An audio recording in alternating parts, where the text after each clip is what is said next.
সবাইকে স্বাগত জানাচ্ছি চ্যানেল 24 এর সাপ্তাহিক আয়োজন কানাডা ডায়েরিতে। আর সঙ্গে আছে আমি বনাকুর মুস্তাফা, কানাডার টরন্টো থেকে। ভেনেজুয়েলার প্রেসিডেন্ট নিকোলাস মাদুরোকে যুক্তরাষ্ট্রের বিশেষ অভিযানে আটক করার ঘটনাটি বিশ্বজুড়ে মিশ্র প্রতিক্রিয়ার সৃষ্টি করেছে। মার্কিন এই সেনা অভিযানের নিন্দা জানিয়েছে রাশিয়া, ইরান সহ বহু দেশ। সেই তালিকায় যুক্ত হয়েছে কানাডাও। ভেনেজুয়েলার প্রেসিডেন্ট মাদুরোকে তার নিজ বাসভবন থেকে অপহরণের ঘটনায় ট্রাম্পকে আন্তর্জাতিক আইন মেনে চলতে বলল কানাডা। মাদুরো ও তার স্ত্রীকে অপহরণের ঘটনায় ট্রাম্পের আচরণে চরম বিরক্ত কানাডা যুক্তরাষ্ট্রকে আন্তর্জাতিক আইনের প্রতি শ্রদ্ধা জানানোর আহ্বান জানিয়েছে। কানাডার পররাষ্ট্রমন্ত্রী অনিতা আনন্দ বলেছেন, কানাডা তার আন্তর্জাতিক অংশীদারদের সঙ্গে যোগাযোগ করছে এবং ভেনেজুয়েলার ঘটনাবলী নিবিড়ভাবে পর্যবেক্ষণ করছে।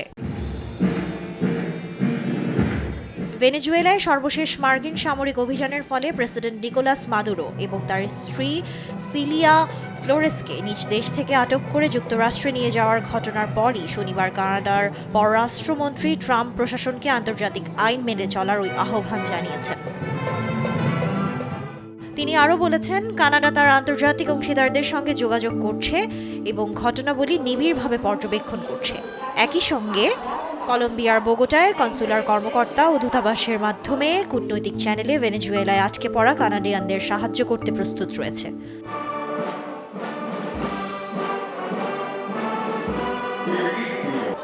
কানাডায় থাকার বৈধতা হারাচ্ছেন 10 লাখ ভারতীয়। কানাডায় বসবাসরত প্রায় 10 লাখ ভারতীয় নাগরিক আগামী কয়েক মাসের মধ্যে দেশটিতে তাদের বৈধ বসবাসের অনুমতি বা আইনি মর্যাদা হারানোর চরম ঝুঁকির মুখে পড়েছেন। কাজের অনুমতির মেয়াদ শেষ হয়ে যাওয়া এবং নতুন ভিসা প্রাপ্তি বা স্থায়ী বসবাসের সুযোগ সংকুচিত হয়ে আসায় এই নজিরবিহীন পরিস্থিতির সৃষ্টি হয়েছে। কানাডার অভিবাসন দপ্তর থেকে সংগৃহীত তথ্যানুযায়ী 2025 সালের শেষ নাগাদ দেশটিতে প্রায় 10,53,000 ওয়ার্ক পারমিটের মেয়াদ শেষ হয়েছে। 2026 সালের মধ্যে আরও প্রায় 9,27,000 পারমিট শেষ হওয়ার পথে রয়েছে। এই পরিসংখ্যান বিশ্লেষণ করে বিশেষজ্ঞরা আশঙ্কা করছেন যে 2026 সালের মাঝামাঝি নাগাদ কানাডায় প্রায় 20 লাখ মানুষ অনিয়মিত বা নথিপত্রহীন হয়ে পড়তে পারেন, যার অর্ধেকই ভারতীয় নাগরিক। কানাডা সরকারের সাম্প্রতিক কঠোর অভিবাসন নীতি এই সংকটকে আরও ঘনীভূত করেছে। অস্থায়ী কর্মী এবং আন্তর্জাতিক শিক্ষার্থীদের জন্য নিয়মকানুন কঠিন করার পাশাপাশি রাজনৈতিক আশ্রয় বা অ্যাসাইলাম আবেদনের প্রক্রিয়াতেও কড়াকড়ি আরোপ করা হয়েছে। ফলে যাদের ওয়ার্ক পারমিটের মেয়াদ শেষ হচ্ছে তাদের সামনে বৈধভাবে থাকার বিকল্প পথগুলো বন্ধ হয়ে যাচ্ছে। ইতোমধ্যেই এই পরিস্থিতির সামাজিক প্রভাব পরিলক্ষিত হতে শুরু করেছে।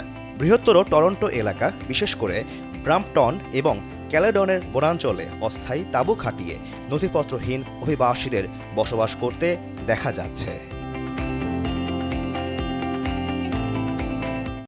দর্শক, এবারে জানিয়ে দিব গেল এক সপ্তাহে বাংলাদেশে ঘটে যাওয়া সবচেয়ে আলোচিত কিছু খবর। হ্যাঁ, ভোটের পক্ষে প্রচার চালাবে অন্তর্বর্তী সরকার। এতে আইনি জটিলতা দেখছেন না প্রধান উপদেষ্টা ডক্টর মোহাম্মদ ইউনূস। রাজধানীর ফরেন সার্ভিস একাডেমিতে ব্রিফিংয়ে একথা জানান প্রেস সচিব শফিকুল আলম। বলেন, আগামী নির্বাচন সুচারুভাবে সম্পন্ন হবে, এজন্য সরকার ও নির্বাচন কমিশন প্রস্তুত। তার আশঙ্কা, পতিত স্বৈরাচার নির্বাচনে বাধা দেওয়ার চেষ্টা করবে, তবে মোকাবিলায় প্রস্তুত আইনশৃঙ্খলা বাহিনী। আমরা জনগণকে বলছি যে আপনারা যদি আর অপশাসন না চান, আপনারা যদি আরও স্বৈরাচারকে আর রিটার্ন না চান, অবশ্যই তাহলে আপনারা হা ভোট দিবেন। সিকিউরিটি ফোর্স ইলেকশনকে সামনে রেখে তারা যথেষ্ট প্রিপেয়ার্ড আছে।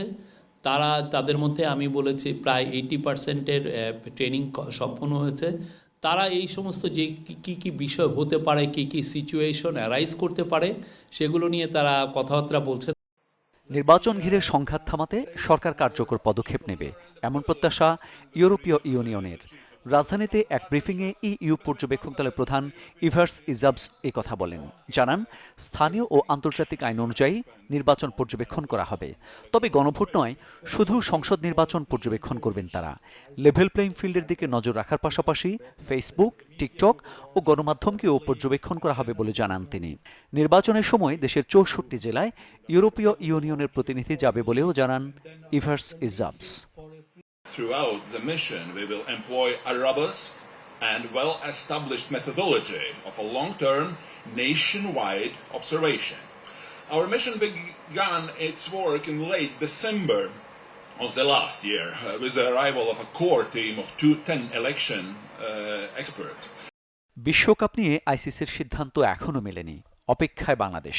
তবে অনড় নিজেদের অবস্থানে, এমনকি ভারতের শহর বদলালেও। প্রতিদিন নতুন পরিস্থিতির মুখোমুখি হওয়ার কথা স্বীকার করেছেন বিসিবি সভাপতি আমিনুল ইসলাম। ভারতের অন্য ভেন্যু তো ভারতই, সো ভেন্যু বলে তো কোনো কথা নেই। আমাদের জন্য সময়টা খুব গুরুত্বপূর্ণ, কারণ সময়টা চলে যাচ্ছে, তো সো আমরা খুব চিঠিটার অপেক্ষায় আছি যে কি রিপ্লাই আসে বা কি রিকোয়ারমেন্ট আসে। আরেক সাবেক অধিনায়ক তামিম ইকবালকে নিয়ে তার বোর্ড সহকর্মীর নেতিবাচক মন্তব্যের কারণ জানতে চাইবেন। আলোচনা হবে পরবর্তী সভায়। তিনি নিজেও তো একজন ডিরেক্টর, তো আমাদের বোর্ড মিটিং আছে 24 তারিখে সম্ভবত, তখন আমরা ব্যাপারটা নিয়ে আরো খোলাখুলি আলোচনা করব। ভেনেজুয়েলার প্রাকৃতিক সম্পদ নিয়ে রাজনীতি, সরকার বিরোধী বিক্ষোভে উত্তাল ইরান, অস্ট্রেলিয়ার ভিক্টোরিয়া রাজ্যে ভয়াবহ তাপপ্রবাহ। আন্তর্জাতিক অঙ্গনের এমন কিছু টুকরো খবর নিয়ে এবার থাকছে একটি ডেস্ক রিপোর্ট।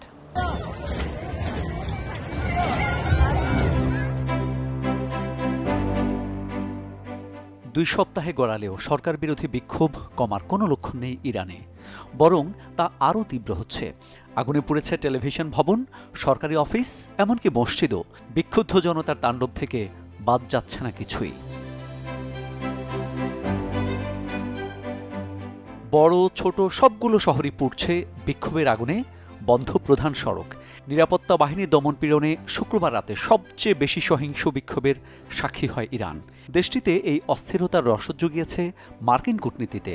প্রতিপক্ষ রাষ্ট্রের বিশৃঙ্খল পরিস্থিতিতে আবারও সামরিক হামলার হুমকি দিলেন মার্কিন প্রেসিডেন্ট ডোনাল্ড ট্রাম্প।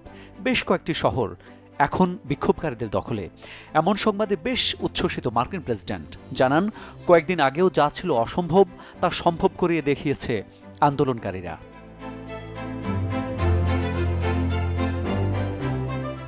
আনুষ্ঠানিকভাবে ভেনেজুয়েলার তেল উত্তোলন এবং রপ্তানি নিয়ন্ত্রণ নিল যুক্তরাষ্ট্র। এই তেল বিক্রির অর্থ রাখা হবে মার্কিন ব্যাংকগুলোতে। চুক্তি অনুযায়ী এই অর্থ দিয়েই যুক্তরাষ্ট্রের তৈরি পণ্য কিনতে হবে ভেনেজুয়েলাকে। অঞ্চলটি থেকে রাশিয়া চীনের আধিপত্য দমাতে বদ্ধপরিকর হোয়াইট হাউস, যেখানে এরই মধ্যে বিলিয়ন বিলিয়ন ডলার বিনিয়োগ করে রেখেছে মস্কো, বেইজিং। প্রথমটি ম্যারিনারো নামের একটি রুশ পতাকাবাহী জাহাজ, যেটিকে প্রায় 2 সপ্তাহ ধরে ধাওয়া করার পর নিজেদের কবজায় আনে যুক্তরাষ্ট্র। এই অভিযানে সহযোগিতা করে যুক্তরাজ্য। ওয়াশিংটনের অভিযোগ, এটি ইরানি ও ভেনেজুয়েলার নিষেধাজ্ঞাভুক্ত তেল পরিবহনের সাথে জড়িত ছিল।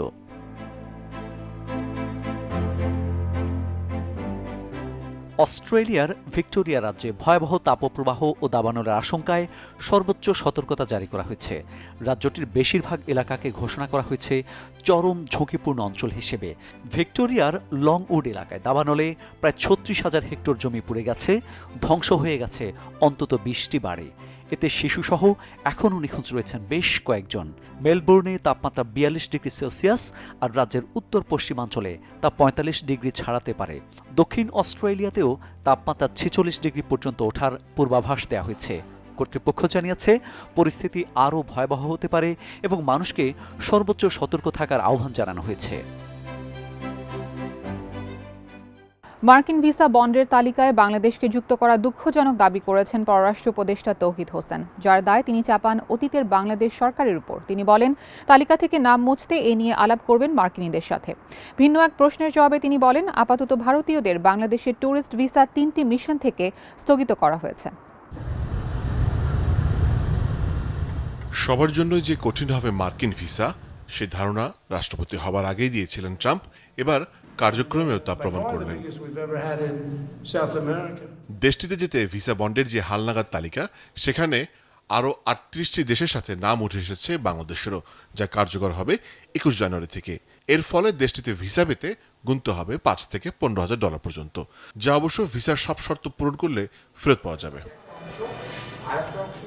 বৃহস্পতিবার বিকেলে পররাষ্ট্র উপদেষ্টা বিষয়টিকে দুঃখজনক বলে জানান। যুক্তরাষ্ট্রে সামাজিক সুরক্ষার সুবিধা গ্রহণকারীদের তালিকায় বাংলাদেশের অবস্থান শীর্ষ সারিতে, যার দায় অতীত সরকারের উপর চাপিয়ে আশ্বাস দেন ওয়াশিংটনের সাথে এ নিয়ে আলোচনার। যদি আপনি ধরেন যে পলিসিগত দায়িত্ব যদি কারো থাকে, সেটা হলো পূর্ববর্তী সব সরকারের আছে, সেটাকে আমরা পরিবর্তন করতে পারিনি, পরিবর্তন করা সম্ভব না। কারণ মানুষের এই নড়াচড়া বন্ধ করার সাধ্য এই সরকারের নাই, কোনো সরকারের ছিল। সমাধান একমাত্র যদি আমরা ইরেগুলার মাইগ্রেশন বন্ধ করতে পারি। এটা মাত্র হয়েছে, এটা অবশ্যই সাধারণ পদ্ধতিতে আমরা যাবো, চেষ্টা করবো যেন এটা থেকে আমাদেরকে। এ সময় পররাষ্ট্র উপদেষ্টা বলেন, ক্রিকেটার মোস্তাফিজ ইস্যুতে ক্রীড়া মন্ত্রণালয়ের সিদ্ধান্তকে সমর্থন করেন তিনি। জানান, ভারতে বাংলাদেশের 3টি মিশনে আপাতত ভিসা ইস্যু স্থগিত করা হয়েছে। যেটা আসিফ নজরুল অ্যাজ মিনিস্টার যেটা বলেছেন, আমি সম্পূর্ণ সমর্থন করি এটাকে। যে আমি এটাকে এভাবে দেখি যে একজন ক্রিকেটার সে তো একটা সীমিত সময় ওখানে যাবে, খেলবে, তারপরে হোটেলে চলবে। তার নিরাপত্তা যদি দেওয়া সম্ভব হয়, সেখানে অনেক তাকে ফেরত দেওয়া হয়েছে হস্টেল সিটি।